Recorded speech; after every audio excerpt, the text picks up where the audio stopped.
prepaid call from Randall. an inmate at the Virginia Department of Corrections, Red Onion State Prison. To accept this call, press 0.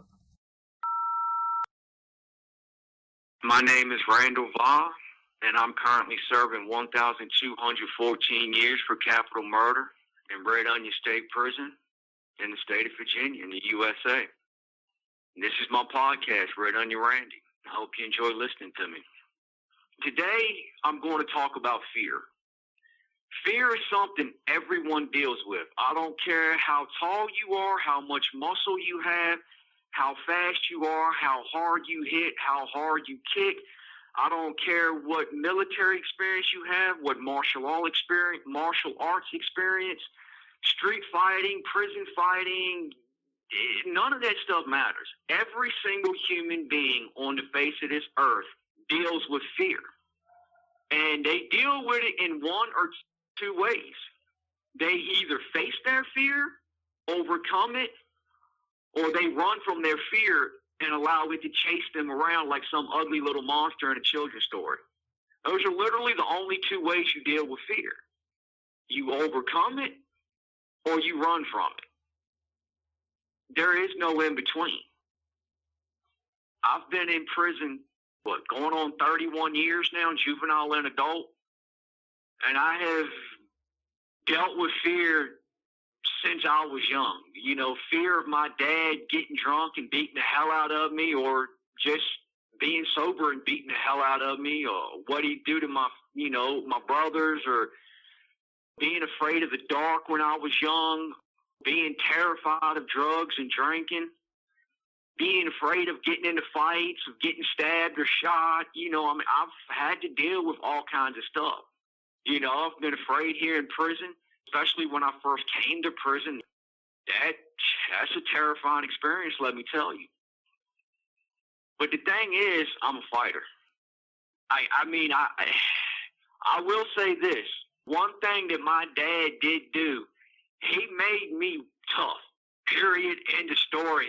That made me a fighter because he made me a fighter. And I look at fear the same way as I look at, someone walking up and spitting in my face. I take it as utmost disrespect, and I'm going to do everything within my power to put it down as fast, as hard, and as viciously as I possibly can. Because no one wants to live their life in fear. Least of all, a person like me, who is nothing but 5'9", 150 pounds, and that's probably with rocks in my pocket, living in an environment like this. And furthermore, I've just been released or approved for release. There's still one more step that has to be approved, before I actually go across the yard to a level 5. Because right now I'm in a level 6 population. And there's a lot of old dudes. I'm pretty much the only true, genuine alpha in this pod. So it's pretty easy. It's pretty laid back. Yeah, I have had a few problems, and I've discussed those on the podcast at length before. But now I'm going across the yard to A building and B building. I'm going back into the Lion's Den. And they literally, Sunday, they just had like a gang fight involving like 14 members. I think 3 dudes got stabbed up pretty bad, and when the COs tried to break it up, they actually turned on the COs and started hitting them. There's a little bit of fear of the unknown. While I'm not afraid of getting into a fight, I certainly don't want to get into a fight, but let's face it, if you've listened to my podcast for any length of time, I'm well acquainted with violence and taking it and dishing it out. So I'm not concerned about that, but what happens if 14, 15, 20 guys, whatnot, in the pod just start battling one another and I get caught in the middle of it?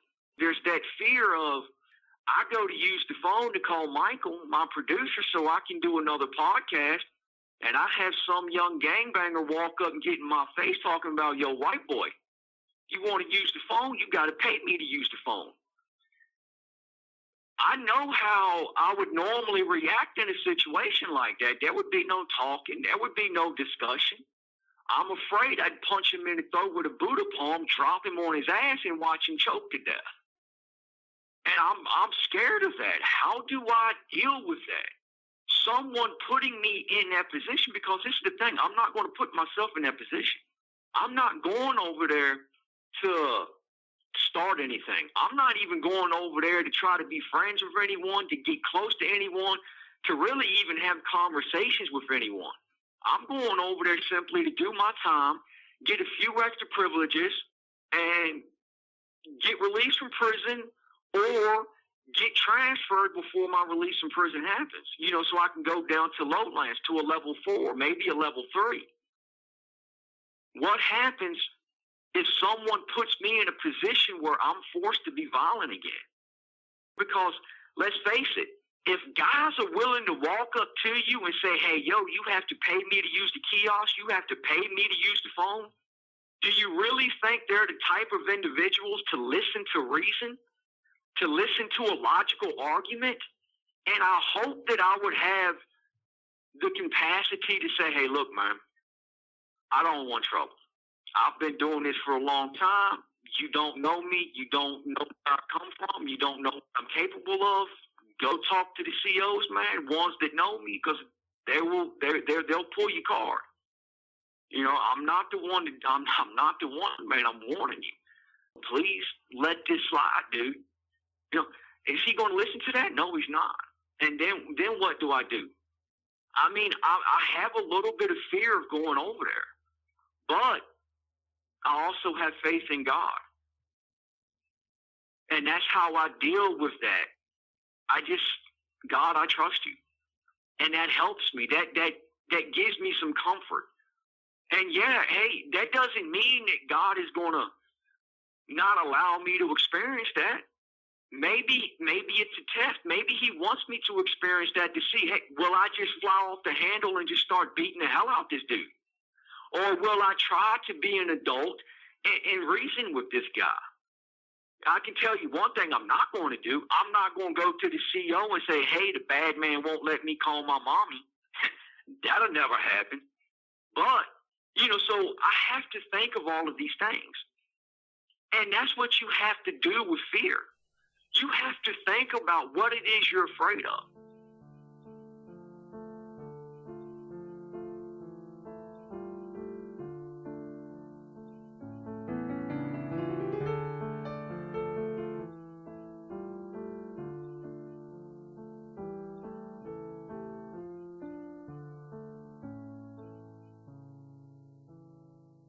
I will share with you the one thing in this world that I am the absolute most terrified of, and that is dying alone.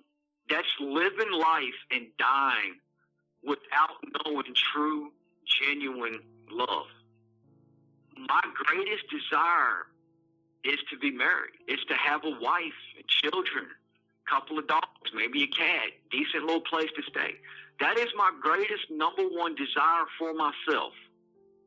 And it is also the thing I'm the most terrified of, because what if I don't get it? What if I don't achieve that? And how I overcome that is I pray about it. I've made no bones about my faith. And that helps me. That comforts me. And I always remind myself, look, man, don't think of the negative. Don't dwell on the negative. Think of the positive. Call those things that are not as though they already were. Or in layman's terms, prophesy. Speak those positive things into your life.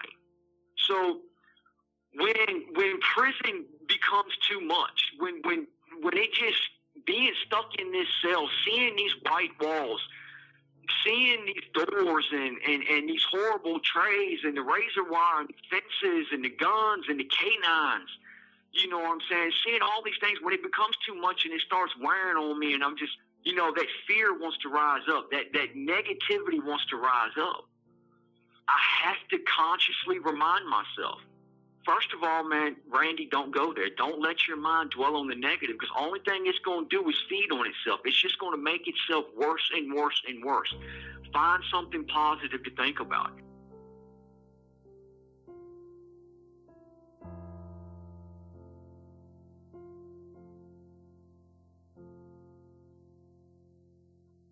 And then I'll daydream. I'll think about who my wife is. You know, what does she look like? What is her name? Where is she from? You know, what kind of life are we going to have? You know, I'll think about, you know, surprising her, you know, with some type of special little gift. You know, one day she'll just, and I like to think about she's having a really rough day. Maybe the kids are giving her hell. Maybe, you know, her mom isn't being as nice as her mom should probably be, or whatever the problem is. You know, she's really going through something troubling. And I'll have some little presents hidden in a place that she doesn't know about in the house. And believe me, after doing 30-some years in prison, I know how to hide stuff. She ain't going to find it. And I'll just take a little gift and just put it in the refrigerator. Or put it in, you know, a drawer, or, you know, the dryer, or something where when she opens it up, she can't help but see it. And just, you know, how she'll just stop and she'll just think for a moment, and then she'll open it up and be a little excited, and it'll kind of change her day and turn it around for her. I daydream about those little moments like that. I think about those things, and that's how I overcome that fear and that depression and that negativity.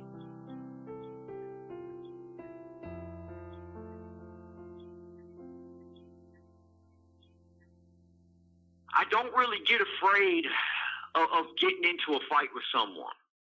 You know, I'm not really afraid of getting hurt. I used to be back in the day, but now I'm literally in the best shape of my life. You know, I created a new workout program because the $200 on workout books I've spent in the last couple of years have never done me a bit of good. So I came up with my own, and I mean, I am in phenomenal physical shape right now. I would give Sean T a run for his money. And if you don't know him, Google Insanity and you'll find out about that dude. I would give him a run for his money as far as physical conditioning goes. So getting into a fist fight, literally, I could care less about that. Because I'm not concerned about getting hurt because I know what I'm doing. I'm good at it. But there's always that adrenaline, that rush that you feed off of. And that can screw you up if you don't know what you're doing. So there's fear of not getting into fights, but there's fear of being putting in the position of being forced to fight. There's fear of screwing up. What if I have everything lined up for my release from prison and I screw it up by hurting someone or going down a dark path? I mean, I think about these things. You know, and I try not to think about it and dwell on it in a way that's just going to drag me down. But I try to think about it in a way where, how do I overcome this fear? How do I face this fear? How do I deal with this fear? And that's what you have to do in your own life. There's always things to be afraid of. And if you let it, fear will eat you up. Fear, it's a self-living organism that feeds off of your energy, your love, your happiness, your joy, your contentment, your peace, your health, literally your physical health. Fear will physically break you down. I've seen guys in here, they are so afraid, they are so scared of everything that they no longer take showers. They no longer clean their cell. They tiptoe out the cell to get their trays, and they give stuff away off of their trays that they want to eat, but they're afraid that somebody's going to hurt them, beat them up, kill them, rape them, do something violent to them, that they give stuff away to guys just to be friendly with people so they'll say, hey, look, I'm your pal. You don't want to hurt your pal. I give you food. And they're starving. They're going hungry because they're so afraid. Fear has literally just consumed them. And fear will do that to any person, whether you're on the street and you're afraid of success, or you're afraid of failure, or you're afraid of hurting someone, you're afraid of being hurt. You have 1 minute remaining. And giving your heart to someone, all of these things that you're afraid of, if you don't stand your ground and face it and deal with it. And then whenever it pops up in your mind, whenever that fear tries to rise up, you literally have to slap it down with positivity. You have to speak beautiful things into your life. If you do that and you do it every time you recognize that you are afraid of something, you will overcome it. Fear will lose its power, and you will live an incredibly beautiful life. I literally guarantee it. The choice is up to you. Do you overcome your fear, or do you live in fear? This is Red Onion Randy. I hope you enjoyed listening to my podcast. For those of you who listen to me on Apple Podcast, I would truly appreciate it if you would review me and rate me. And for those of you who have already done so, God bless you. Thank you. Take care and stay safe.